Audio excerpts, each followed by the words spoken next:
My name is Tasha Riley. I work with AIDS Vancouver. I'm the HIV prevention educator. So this presentation is called HIV and AIDS Around the World. At the moment, we have 33.4 million people who are living with HIV worldwide. And 2.7 million of these new infections were in 2008. Over 430,000 are children at the age of under 15. 7,397 people are infected with HIV every day.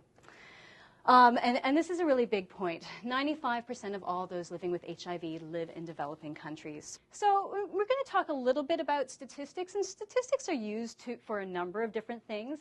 They're used to describe a situation, track trends and changes, and challenge myths and misconceptions. One of the things that we use statistics for at AIDS Vancouver is to find out how our different programming works, what areas we should invest more funding in, and find out what the real needs are. I'm going to talk about 3 ways of looking at HIV and the way HIV is measured. And in some terminology, incidence, this is a number of new cases of HIV that are coming up. And if you think of incidence, it's kind of like a video camera. It's something that continues on over time. So an example of this is in 2008, 2.7 million, it's an estimated number, people were infected with HIV globally. So there was 2.7 million new infections during 2008. This is a difference from prevalence, where the total number this is the total number of cases of HIV existing at a certain point in time. So you want to think of it kind of like a snapshot in time. And here the example is, at the end of 2008, we had 33 million people who were living with HIV. Now just to talk about some percentages around HIV around the world. So if we have 33.4 million living with HIV, how is this spread out? When we talk about percentages, we also are looking at different kinds of HIV epidemics. So we have epidemics that are more generalized, and this means that they're throughout the population. And then we also talk about HIV epidemics that are more concentrated, in that HIV is affecting more specific groups within a population. When we talk about sub-Saharan Africa, we're looking at it as being more generalized. So when we talk about prevention efforts, we're looking at it being a little bit more widespread. Now, that being said, we are seeing a larger number of women and young women who are being affected by HIV.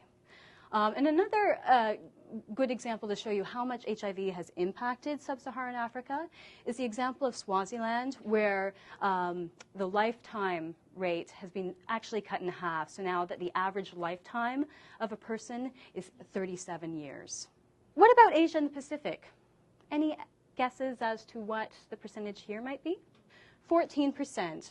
Okay, and again, here we're looking at another quite a large percentage, second after sub-Saharan Africa, and we're seeing different countries affected in different ways. So, for example, when we're looking at India, we're looking at sexual transmission as being the major form of transmission of HIV. And then when we look at China, it used to be that it was intravenous drug use that was the major cause of transmission. However, that's shifting now and changing to be sexual transmission. 6% in Latin America and Caribbean. Eastern Europe and Central Asia, we have 4.5%. And Eastern Europe and Central Asia, again, the predominant way of HIV transmission tends to be with intravenous drug use. Middle East and Northern Africa, we have down at 1%. However, this is interesting because our reporting, we don't know exactly in terms of reporting how accurate everything is. So this is very much based on theory. And some people feel that it might be because of cultural values that the rates are lower. And some people argue that maybe HIV is just not being reported in the same way. The truth is probably somewhere a little bit in the middle. In North America, Europe, Australia, and New Zealand, we have at 7.5%. So what does the situation look like in Canada? So in Canada, at the end of 2008, we had over 67,000 people who were living with HIV. It's a population of over 33 million. In 2008, there were 358 people who were reported as living as HIV positive. And from 1985 to 2008, there's estimated in British Columbia that over 13,000 people were living with HIV. And we don't know if some of those people might have passed on at this point in time, so that's something we don't have access to. One thing that you should know, and I think is very relevant, is that it's estimated that 20,000 Canadians living with HIV do not know their status. So a lot of times we talk about HIV testing, and HIV testing is a very personal choice that one has to make. However, it is interesting to note that there are quite a few Canadians who don't know whether or not they're HIV positive. This is the breakdown of the population in terms of HIV. When we look at Canada, I talked about sub-Saharan Africa as being a more generalized population that's affected. When we look at Vancouver, we're talking about a more concentrated area. So specific populations are more vulnerable to the HIV virus. And we're going to be talking a little bit about the reasons behind that in just a moment. So this is a more recent report than the last one. And this is a picture at the end of 2009, and this is at the STI HIV surveillance report from the BCCDC, and there 338 people have tested positive living in British Columbia. 45.5% are men who have sex with men, so we use the acronym MSM. 26.6% are heterosexual or identify as heterosexual. 21% are women. 18.9% are injection drug users. And one thing to note about this is that this number has actually gone down since the introduction of Insight. So I'll talk a little bit more about that as well. And 16.6% are Indigenous peoples. And when we talk about that, this is a particularly vulnerable population. And when we talk about that, we can think about the impact that colonization and residential schooling has had on this particular population, which might speak to why we see higher numbers there. So some significant points to think about is that AIDS does continue to be a major health problem around the world, and we'll talk about a little bit more about the reasons why this is. It's also important to note that there's geographic variation between different countries and within different countries as well. And so you can think about even looking at Vancouver, and we see that different areas of Vancouver are more impacted by HIV/AIDS than other places. So that's significant as well. The epidemic continues to change. There is evidence of success in HIV prevention. So there's a number of initiatives that are going on. We're going to talk a little bit about what some of those initiatives are that are having an impact, and a significant impact on the rate of HIV. Improved access to treatment is also having an impact. And there is also an increased evidence of risk among key populations. What about health, and how does it affect the individual? So when we look at HIV/AIDS, we look at the impact, I want to talk about it as affecting the individual as well as the whole societal effect, so more of a structural impact. When we look at these different factors that affect a person, there are certain things that we look at. So the things that we look at are income, social status, gender, and environment. These are often referred to as social determinants of health, but one way to make it easier to think about is to think about it as health starts in our homes, schools, and communities. The more money that you have, the more access you're going to have to things like health care, proper treatment. If you need support, things like counseling. Where are you going to live? Vancouver's an expensive city, so housing becomes a crucial thing. And if you have the income, you're going to be more likely to have this than if you don't. So all of these kinds of things have an impact when we look at social status. We also know that certain groups tend to be more discriminated against. When you have some sort of environmental situation that's happened, it might mean that it's more difficult for people to access medication. If there's some sort of political situation or war, again, that can be much more difficult for somebody to get access to the kinds of medication and treatment and support that they need. Whereas living in a more diverse community, you'll have more access to different people to communicate with, different support systems, maybe more different people that you can end up relating to. So that makes a difference. Another thing with regards to gender is that with HIV, a lot of the testing on HIV medications and treatments has actually been done on men. So while we might know more about the effects on how treatment is on men, we know less about how it affects women. So those are other things that might end up being something to take under consideration. The other thing is if somebody's transgender, they might be taking other medications. So how do those medications work together? So all of these things in terms of gender can have an impact on somebody living with HIV. The former UN AIDS executive director has this to say in terms of structural drivers. So these are the big things that really affect how HIV is looking in the world today. So he talks about gender inequality, stigma and discrimination, and human rights as really being the key issues that we need to focus on.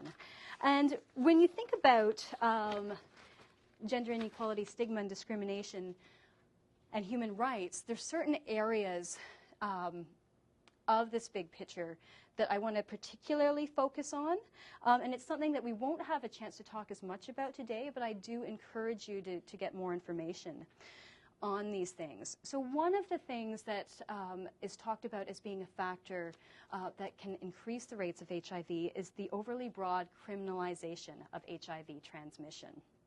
And this is a sensitive issue. So this is the issue that if somebody is living with HIV and they pass the HIV on to somebody else, if they haven't revealed their status in terms of a sexual relationship, in some countries people are criminalized for this, including Canada.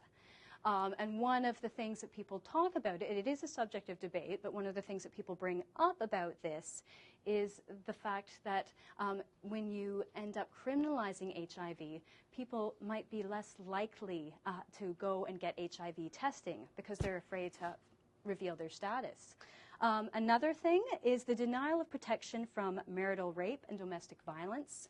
We talk a lot about gender violence. And again, here's something, when you think about the whole issue of criminalization, one of the issues that can come up is if you think about somebody in a relationship where they don't feel they have the power to negotiate things like safer sex or condom use because they're afraid of getting killed or very much hurt or physically abused. So those can be factors. The other thing is the criminalization of people who use drugs or engage in commercial sex. And the criminalization of homosexuality.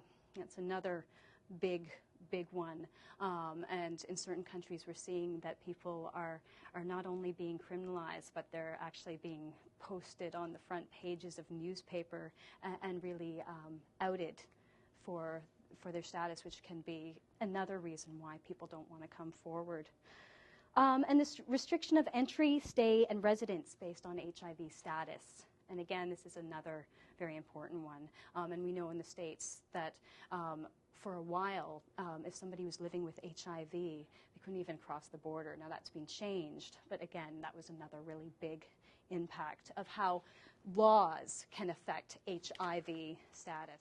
This is a cute little video, which I encourage you to take a look at if you have the chance. It's on teachaids.org. And this woman, Dr. Paya Sorkor, her family is from India, and one of the things that she had noticed was that the HIV rates were increasing. However, the other thing that she noticed was that talking about sex and talking about certain topics was very taboo. And so people weren't really talking about how HIV was transmitted. So she wanted to create a video that would basically enable people to learn about what HIV was and how they could get it, but somehow bypassing talking about more of these taboo topics. Now, she does recognize the importance of talking about the taboo topics, and she does state that that's very important. However, what she does say is that while these videos might not get at that, they are a starting place. And that, so if people see these videos, they might be encouraged to have the conversations later on in the privacy of their own homes or with their friends or things like that.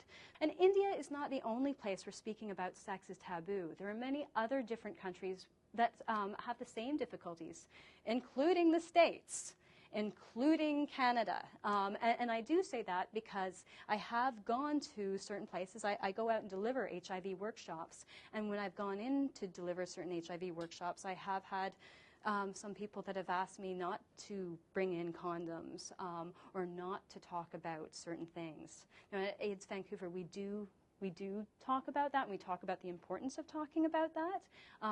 However, it's important to note that these are concerns that aren't just in other countries, but are also here. In Vancouver, what are some of the things that are going on? We have a number of different organizations within Vancouver that are working with people living with HIV and also working with the general population in terms of HIV/AIDS education. So AIDS Vancouver is one of them. So we do workshops in recovery centers. We also do workshops in schools and universities, immigration centers, many of these places giving HIV the basics around how it's transmitted. We also talk a little bit more about some social justice issues and some seminars like this as well. Other organizations that are out there, there's BCPWA, and this is an organization that works with people living with HIV and is actually run. It really advocates the fact that people living with HIV should be actively involved in promoting programming around HIV/AIDS, and they do an excellent job as well, and there's a number of different programs there. There's also the Positive Women's Network that works with women living with HIV, and again, they have a number of case managers that are working with women. Healing Our Spirit and Chimamuk that work with Indigenous populations around HIV/AIDS. We also have Asia that works with Asian populations, and we also have HIM or HIM that works specifically with gay men or men who have sex with men. And finally, we have YouthCo. And again, that's another great organization that works specifically with youth around HIV/AIDS education. And they go out into schools and do a number of kind of creative and really funky workshops.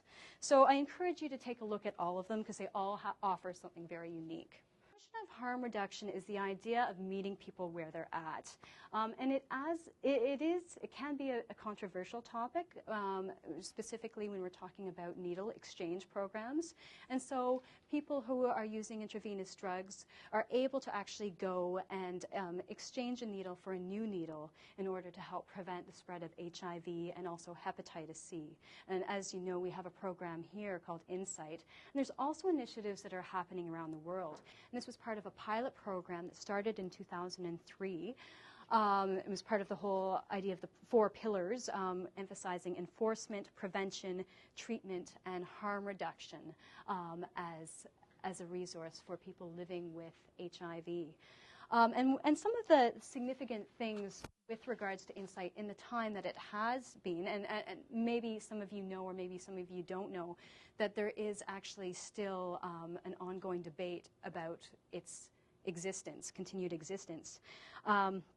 But one of the things that one report in particular had found with regards to Insight is that Insight does not actually, the introduction to Insight has not increased crime levels at all. That it saves at least 1 person per year from overdose. It provides services, it provides nurses and healthcare workers for people that are using intravenous drugs, and that it's generally supported by the public as well. There was some controversy about it first existing in the area that it was, and now it's actually generally supported. Final thing that I wanted to talk about is accessibility to treatment. So who actually has access to HIV treatment? And as you can see, when we look at sub-Saharan Africa in comparison to Canada, the differences are quite extreme. One of the things that I should note is that 44%, only 4 years ago, it was only, I think, something like 2%. So the access to treatment has increased, but it still hasn't increased nearly enough. But it just shows you the difference when we talk about who has access to treatment, and you see one country that's really struggling to have access, and then you see another country that actually has treatment readily available. The UN AIDS Outcome Framework for 2009-2011 has 10 priority areas, and they are reducing the sexual transmission of HIV. And again, one of the best ways that we have for this is the use of condoms. So talking about workshops, promoting condom use, promoting safer sex, also promoting the negotiation of safer sex. Unless people actually personalize it, people aren't actually going to to always believe it's something that's necessary. Prevent mothers from dying and babies from becoming infected with HIV. One of the important things to recognize with this is that women living with HIV, if they're not taking treatment, there's a 25% chance that their child will have HIV. If they are on treatment, this goes down to 1 or under 1% chance. So that's something that's also, again, really significant. And it, again, points out to the importance of making treatment accessible in all areas. Ensuring people living with HIV receive antiretroviral treatment. If that's something that they choose to do, I think personal choice is a very big thing as well. So people should have the right to choose if that's something they feel comfortable with or not. Preventing people living with HIV from dying of tuberculosis, and this is again something that we see more of in sub-Saharan Africa. Protecting drug users from becoming infected with HIV, so through programs like needle exchange, like what we have here in Insight, for example. Ensuring that men who have sex with men, sex workers, and transgender people are empowered to access and deliver HIV services. So actually being an active part in, by playing a role in HIV prevention. Removing punitive laws, policies, practices, stigma, and discrimination. So when we talk about criminalization, for example, a very big debate and a very big topic of conversation in Canada around criminalization. Meeting the HIV needs of women and girls and stopping sexual and gender-based violence. Young girls in particular are very susceptible. The cervix isn't always developed, and so because of that, they might be more susceptible to the HIV virus. And then when you include that with domestic violence or abuse, it can become that much more relevant. Empowering young people to protect themselves from HIV. And this is a group of young people who work for YouthCo, so just showcasing their lovely smiling faces and the work that they do. And then enhancing social protection for people affected by HIV, so making sure that those supports are actually in place. And so people always ask, okay, well, what can I do? And a lot of times people talk about donating, and we do have donation boxes. But I also want to really stress the importance of some other ways of spreading the word, and that's through educating people. So talking to people about seminars like this, or talking to people about HIV, actually talking about it so people aren't so afraid to discuss. Advocates, being an advocate. So I talked a little bit about some advocates in this presentation. You can be an advocate yourself. So if you have something to say, there's the Vienna Declaration that talks about the whole issue of harm reduction and the war on drugs. That's something that you might want to sign. There are different things that talk about treatment and accessible treatment in places like sub-Saharan Africa. Stephen Lewis, I think, promotes a lot of those things. So you can sign on to things. So it's not always about giving money, but it's also about having a voice, maybe writing a letter, talking to MPs about certain issues that you find important, things like housing in Vancouver, for example. And so for more information, so local information, we have AIDS Vancouver. There's also WHO, the World Health Organization, for more stats. UNAIDS, of course, will provide you with stats and some of these other things that we've talked about today. CATI, that's a national organization. Of course, the BC Centre of Disease Control offers more local statistics. So I wanted to thank you all for your time. I really appreciate your time and support and your volunteering. Thank you.